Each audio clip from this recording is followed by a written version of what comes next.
Welcome to today's Explainer. We're jumping straight into what it actually takes to stop sleepwalking through life and start building a real legacy. We're pulling some hard-hitting insights on discipline, pain, and risk straight from the source material today. So if you're tired of making excuses and you're finally ready to master your own mind, well, you're in exactly the right place. Let's get right into it. Picture this. It's 5:30 a.m., pitch dark. The house is dead silent. You stumble into the bathroom, turn on the tap, splash freezing cold water on your face, and look up. That raw, high-contrast reality of your life right now is staring right back at you. You see, this isn't just about the habit of waking up early. No, this is the daily testing ground. This is where your entire life is decided before the sun even comes up. So I gotta ask, who is actually staring back at you in that mirror? Are you playing the victim of your circumstances, or are you the architect of your future? The sources highlight this unbelievable transformation of David Goggins. Back in 2005, he was a 297-pound exterminator, literally spraying for cockroaches, totally miserable. He looked into a mirror just like yours, faced the harsh truth, and decided to completely rebuild his mind. And as you probably know, he eventually became a Navy SEAL. It all starts with that brutal, honest reflection. Section 1. Bury the boy, build the man. Right now, there's a literal war happening inside of you. It's the ultimate battle between your immature desire for comfort and your mature need for absolute excellence. We've got a really stark contrast here. First, there's the boy. This is the part of you that craves comfort, slams the snooze button, and blames everything else, a bad economy, toxic people, bad timing, for exactly where you're at. Then there's the man. This mindset demands excellence. It takes extreme ownership. If a project completely tanks, the man doesn't point fingers. He just asks, okay, what could I have done differently? It's a massive shift from making excuses to making moves. Which brings us to this absolutely incredible quote. Safe is a slow death. Safe is watching your potential die while you're still breathing. Wow. We usually think of our comfort zone as this cozy place to rest, right?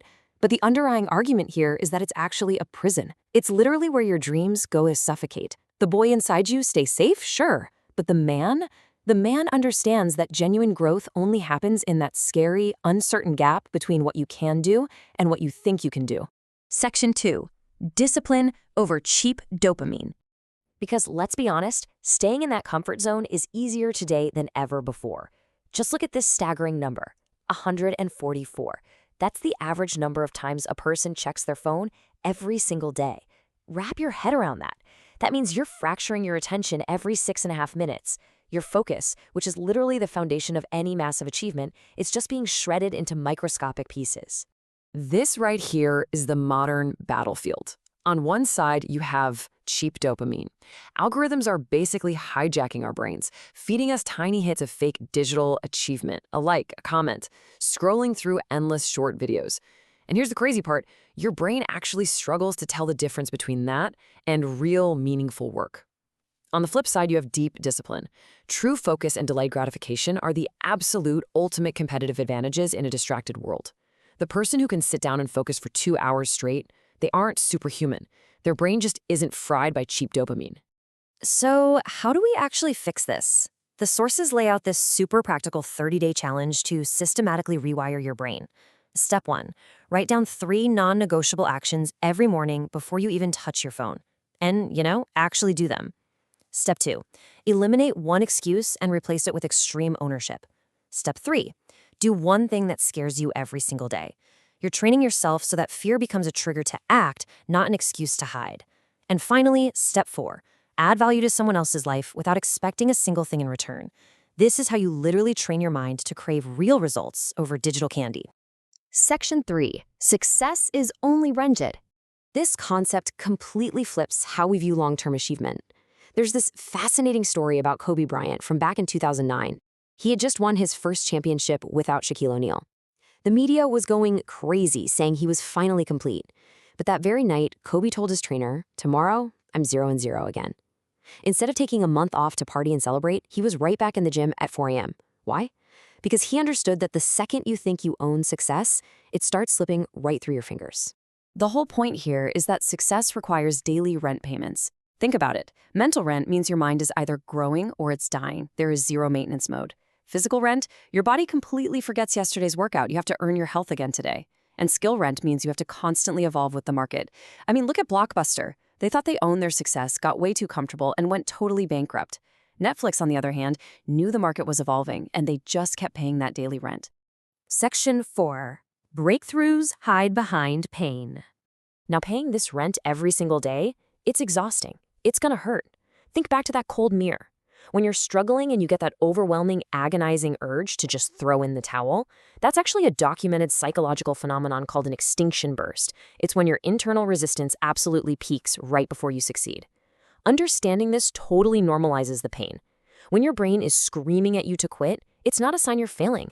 It just means your nervous system is detecting that you are right on the edge of a massive, life-altering breakthrough.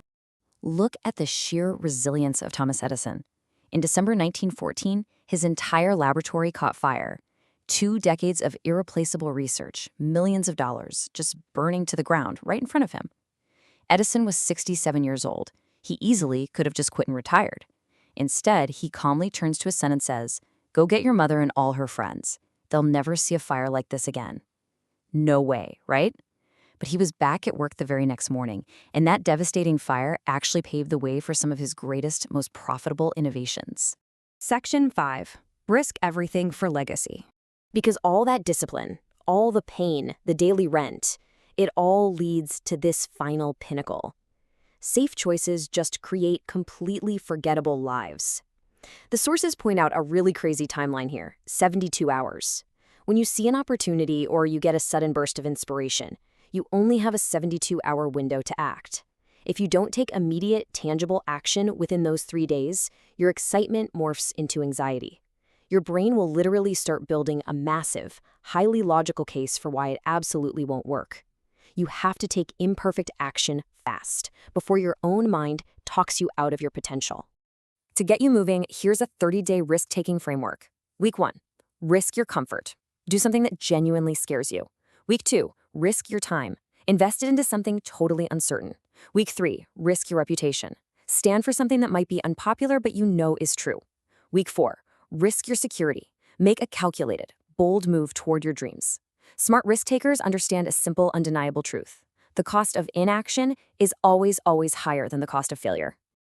Which leaves us with this final, profound question. I want you to ask yourself this the next time you're standing in front of that cold morning mirror. Will you die with your music still inside you? The greatest tragedy in life isn't failing. It's having something deeply meaningful to give to the world and taking it to your grave simply because you wanted to stay comfortable. You have a choice to make. Are you going to passively consume other people's legacies, or will you risk everything to build your own? The choice is entirely up to you. Thanks so much for joining me on this explainer, and I'll see you next time.